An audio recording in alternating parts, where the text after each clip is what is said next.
Are you good at estimating how much time and effort certain tasks, goals, and projects will take? This is something that I struggled with for many years and still struggle with today.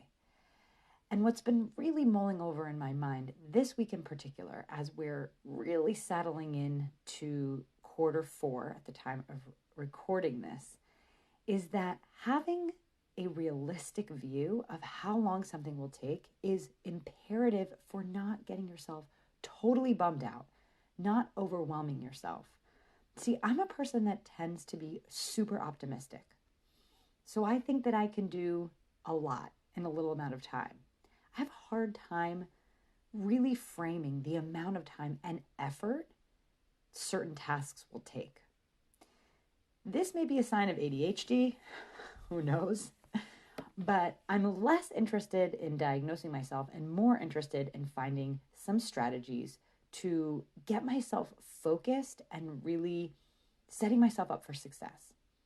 The problem is that when you underestimate the time and effort certain tasks will take, it gets really discouraging and it feels like things are just like slogging on.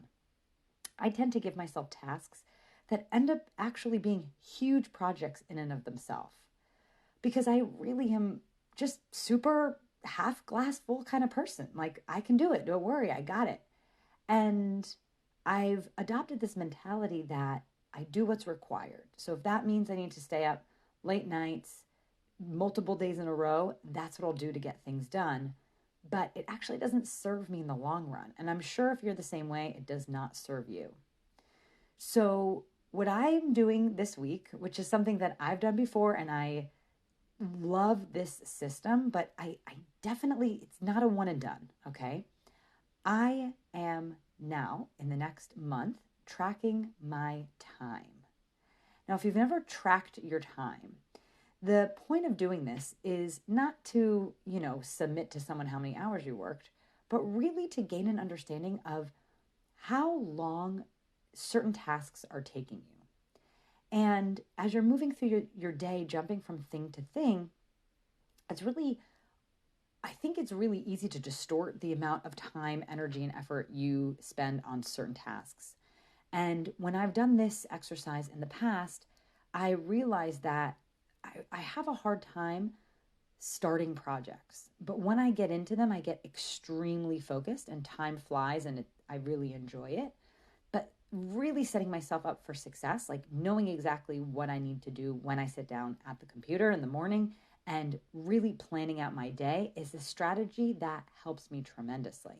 And so if you are resonating with any of the things that I'm saying, like not being able to manage how long tasks take or having a hard time getting started on tasks, but knowing once you get started, you're hyper, super focused. Again, we may have ADHD, but I think let's look at some of the strategies to work on that. So tracking the time, it's something that I like to do once a quarter, right? Or even more frequently if I feel like my schedule's getting away from me a little bit. So I have started today tracking my time. I'm excited to share on the podcast what some of my insights are at the end of the week and the end of 2 weeks. But what I'm really trying to look at here is, am I really spending the amount of time I need in that focused flow? Because jumping from thing to thing, again, you may start working on a project and get in that focused flow, and you may feel like you are in that flow for a long time, but in reality, maybe it's only 5 minutes or 10 minutes. Okay. And so that's fine. I mean, you don't have to spend 3.5 hours on projects in focus flow in order to be productive. But I think that there's tremendous amount of benefit from actually knowing the reality. And if you're anything like me, I have sometimes a difficult time aligning reality with what my perception of reality is, right? Like, it's no problem. I can do that quickly. I'll get it done. And then sort of shooting myself in the foot in the long run because, again, it means late nights and I've got 2 kids. So working till 12 or 12:30 at night and then being up at, 6 with screaming kids is not, it's just not the best. So I'm doing it very simply. I just track my time in a Google Sheet. I'm really just looking at what time I started focused work and what time I ended, and adding some notes each and every day. The other thing that's hard for me is that I have a start and stop. So I like to get up early. I'm in the process of taking an advanced finance course right now with the Columbia Business School Continuing Education, to kind of get myself acclimated with sort of CEO level financials, because I think at some point all of us really, well, unless you have a finance background, it's incredibly useful to have that strong foundation with finance. So that is what I'm doing. So I'm getting up early and working for an hour in the morning, but then I stop to do breakfast and take kids to school, and then, have my breakfast, get ready for the day, and then start work again. And then usually it's pickups in the afternoon, and then usually after they go to bed, another hour or so of work. That's just what works for me. But it's really useful, again, to track what you're doing at each of those points. So that's what I'm doing. I invite you to do the same. And I would love to hear from you. You please DM me on LinkedIn. I'm Victoria Hajjar, Hajjar. And tell me, are you doing this? Are you doing it with me? I really encourage you. And it's the end of October, almost, recording this. And my goal is to track my daily work for 2 weeks. So I think after 2 weeks, I'll have a very clear idea of this stage, this quarter, where's my head, what am I focused on?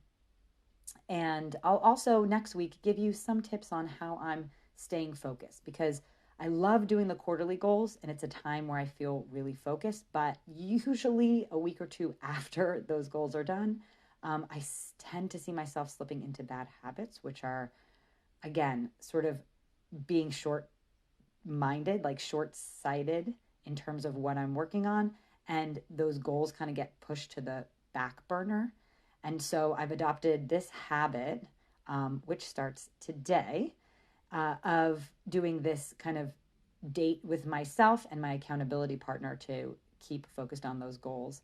If you're a small team, or if you have like a team under you that can't really be keeping you accountable for your goals, you want someone on your same level, I got some really good insights next week about how I am keeping myself on track with my fabulous accountability partner. All right, see you next week. Start tracking your time. If you think this is going to be useful, I'm telling you, again, I've done this before. It is so useful, and it's not something you do once and never do again. It's something that you will revisit over and over again, because productivity is not, it's not a one-time thing. Just like in your business, if you're growing as a human, or your family is growing, or your relationship is growing, or your responsibilities are growing, your systems will shift and change. Your systems may break for certain periods of your life, for certain seasons of your life. And so revisiting this exercise, understanding what you're actually spending your time on and what you are actually focusing on, consciously and subconsciously, this time tracking exercise truly helps that. So get on board with me. Do this 2-week challenge. Let's track our time, see where our time is going, and then hopefully we'll have some really cool, interesting insights to discuss in 2 weeks. So join along with me. Just create a Google Doc, simple as that, and can't wait to hear what you learn from tracking your time.